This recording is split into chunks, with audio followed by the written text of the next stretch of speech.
guys! Welcome back again to my YouTube channel, and it's Megan, your Ate Paz. So ayan, for today's video, gagawa po tayo ng tablia. So ayan po, na ano ko na yung tawag nito, kakao. Yan, ito po yung kakao. So naisangag ko na po siya. Ito na, parang sunog na siya. Tapos kailangan balatan ko para masarap yung ating chocolate, tablia. So, yan. Tinatanggal po yung balat nito. Dapat tanggalin po yung balat. Kasi yung iba, kadalasan, pansin nyo po, pagka bumibili po kayo ng, tablia, diba, pag niluluto nyo yung chocolate, mayroong, parang, tawag yan? Para bang mga lumilitaw. Yun po pala ay yung balat na isinama nila pagkagiling. So, dapat hindi isasama yung balat nito para mas masarap at masarap siya. So, ayan. Ito, tawag ko. Nagsangag nitong aking tablet, kakao. So, ito na yung kakao. Ito tapos ko na itong binalatan. So, para ipagiling ko na po ito sa Santander. So, yan. Masarap na tablia. Galing kay Manang Manto.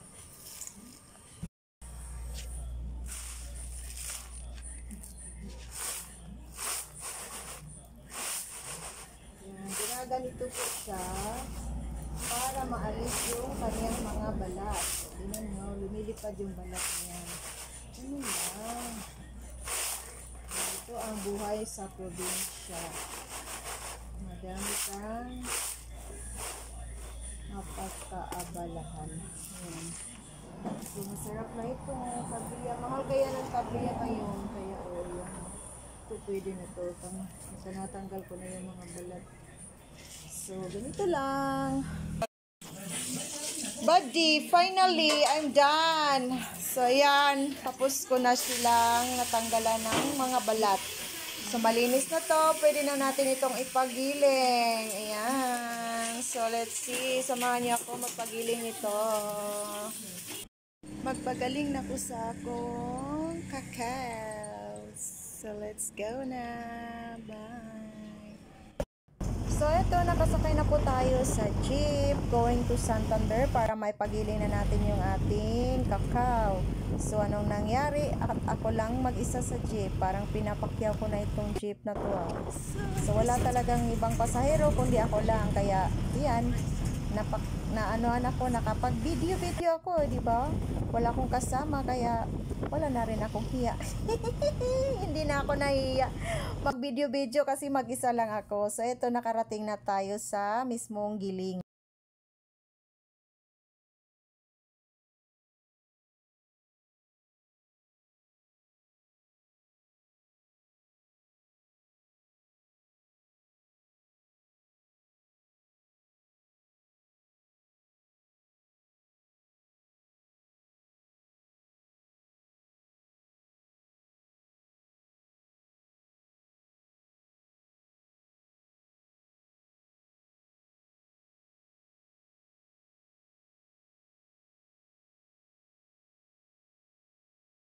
At ayan, nagsimula nang gilingin yung aking kakao. So, bali 1 kilo siya. 20 pesos kada kilo sa pagpagiling. So, sabi ni Kuya, ang aking pagka sangag, sa Tagalog yung sangag, ay nasubraan daw, na medyo nasunog na po yung aking kakao. Pero di bale, okay pa rin daw po yan kahit na nasunog. Kasi basta daw next time, wag nang pasubraang tawag niyan, wag masubraan sa sangag. Anong sangag? Kasi parang masusunog na siya. Kaya pagka medyo daw ay medyo na na siya, natanggal na yung balat, ay tama na, kasi para hindi siya mapait.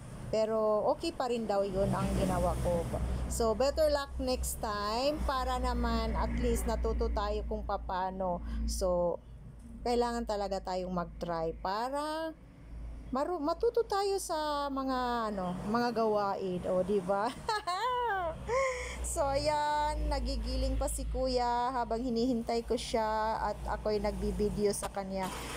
Ang ganda tingnan pagka ganyan. Electric po yung kanyang gilingan. So, napakadali lang. Walang 10 minutes ay natapos na akong magpagiling. So, ayan, uuwi na ako. At eto, nakabili ako ng isda na maliliit. Mura lang. Tagwa 100 lang ang kilo. Ang ginawa ko, binalot ko siya ng dahon ng kulis para pang-ulam namin sa lunch. Kaya yon, nakakain na naman kami ng lunch na may ulam na inununan na inununan? Paksiw. O, paksiw pala na isdang maliliit. Hindi siya bulinaw. Ang tawag nun ay malubgas. Malubgas ang tawag sa amin. So, ayan, ito. Diba, nilagay ko muna siya sa tabi yung aking tabliya. At ito, sisimulan ko na siyang i-mold. So, kailangan i-mold natin yung ating tabliya para pag gagamit tayo ay, yan, ganyan na siya, pira-piraso na siya. So, bali, pag nagluluto tayo ng tsokolate ay gagamit tayo ng halimbawa 3, 4. So, ganun po yung ginagawa sa tabliya. Po siya, ipapaking. At ayan, pagkatapos po nitong ma-mold, ilalagay po natin siya sa refrigerator para tumigas. Kasi malambot po, 'di ba? Pagka yung chocolate ay nainitan, natutunaw po siya. Kaya ganyan po ang ginagawa ay ilalagay po natin siya sa refrigerator para tumigas. So habang nagmo-mold ay tinatry ko ng magluto ng tsokolate. So, ayan, titikman natin kung anong lasa kasi nasubraan yun sa pagsangag. Diba sabi ni Kuya na medyo sunog daw. So, titikman ko kung anong lasa niya. Kung ganun pa rin ba or mapait ba siya. Pero, tingnan natin kung mapait or hindi. So, habang nagmo-mold ako, ay nagluluto din ako ng chocolate. So, ayan. Tapos na natin ma-mold lahat. Ayan. Ipapasok na natin sa ref. At the next, pagka matigas na siya, saka natin siya ibabalot sa plastic. So, saka natin i-repack na naman natin siya ilagay natin sa plastic para unti-unti nating gamitin. Hindi na natin yan ibebenta kasi ang mahal kaya ng ngayon, ang mahal ng tabliya. Tapos ito ay nagiging libre na. Di ba? Alam nyo, tipid-tipid tayo. So, yan. Yan, matigas na yan. Galing na po yan sa ref. So, ibabalot ko na siya. Lalagay ko na siya sa plastic para i-keep na natin siya sa ref. Para every time na tayo gagamit, kukuha na lang tayo sa plastic na naka-repack na siya, naka-packing na po siya. So, yun, ganun lang po ang ating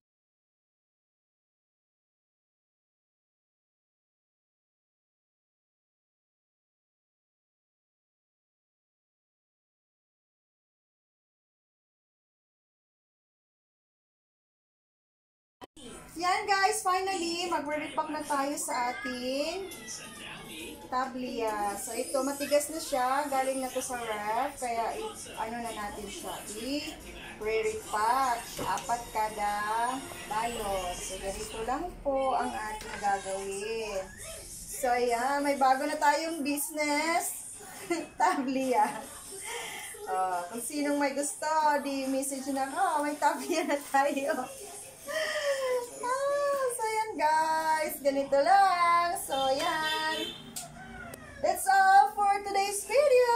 Don't forget to like, share, and subscribe. Adiba Show. Bye-bye. See you in my next video.